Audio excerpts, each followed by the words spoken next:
This video is going to be a little bit different this week. It's not a sales tip, it's a career tip, and it's based on conversations I've had with real executives inside large companies.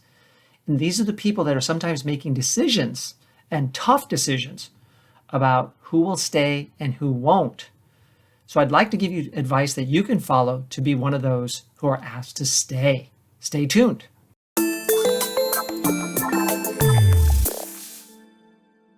In the work that I do in coaching, I coach a lot of leaders inside large organizations at high levels. And what they say gives me some ideas about what they look for in people and the type of people that they appreciate and want to keep when times get tough. Now, if you work inside a company and you want to be seen as one of those people, I want to give you one piece of really important advice. And it is how you show up. How you show up. It's not necessarily your work product, which is table stakes, right? You have to have a good work product. So just take that as a given. Many people understand their work product has to be above average to be acceptable. So I'm just assuming that you already have that. I'm talking about how you show up, your attitude, your presence.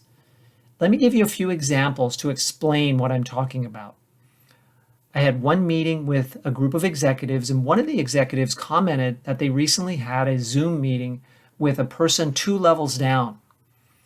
And at that meeting, the person showed up not dressed well, with a shabby background behind them on the Zoom, and the executive couldn't help but judge them for it. And it changed their perception of how they saw that employee. Like it or not, how you show up on Zoom for meetings with executives, it matters. Take a little extra time to look good, have a presentable background, and be enthusiastic and ready for that meeting. Like, be fully prepared as if it's an interview. Think of it like an interview. How you show up on Zoom, it matters, but not just on Zoom. I've had meetings with other executives where they tell me that they've asked their employees to show up at the company for a meeting. Now, the employee thinks, is it required or is it optional? Here's my advice. When you're asked to show up at the company for a meeting, just look at it as required. Don't think of it as optional. Don't start thinking of excuses to not go.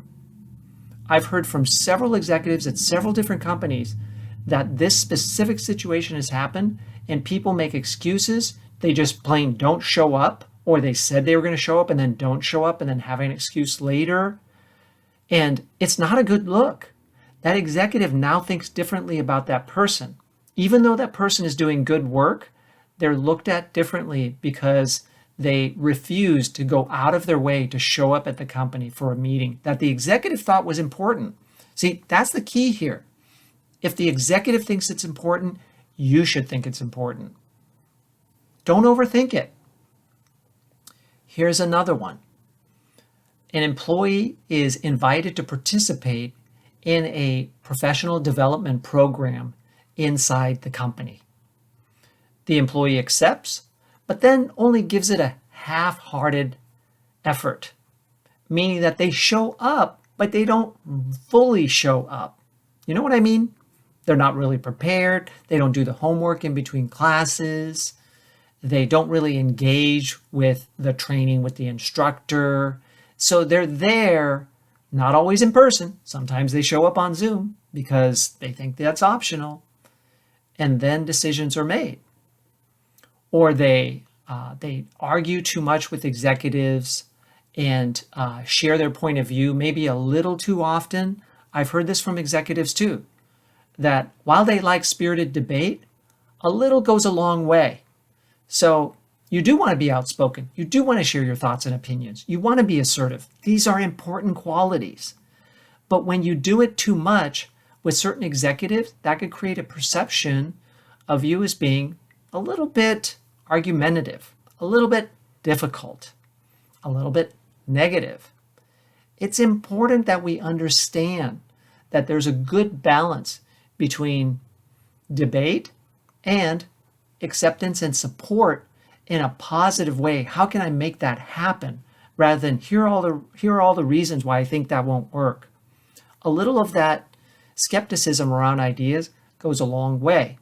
What goes a longer way is, let me think about how I can make that work. I believe that I can support that, and I want to get my team rallied around it and make it happen.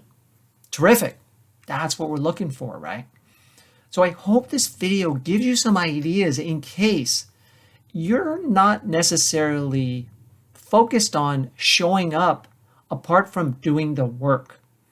Doing the work is the ante. It's what's expected, and above average work is expected. If you want to thrive during difficult times inside your company, absolutely do your best work. And then on top of that, show up prepared with a great attitude, ready to support the new future and direction that your company may be going in as it pivots during difficult times, which may be lying ahead. If you have questions or comments, please post them in the comments below, or you can write to me at michael@buildandbalance.com. Love to hear from you.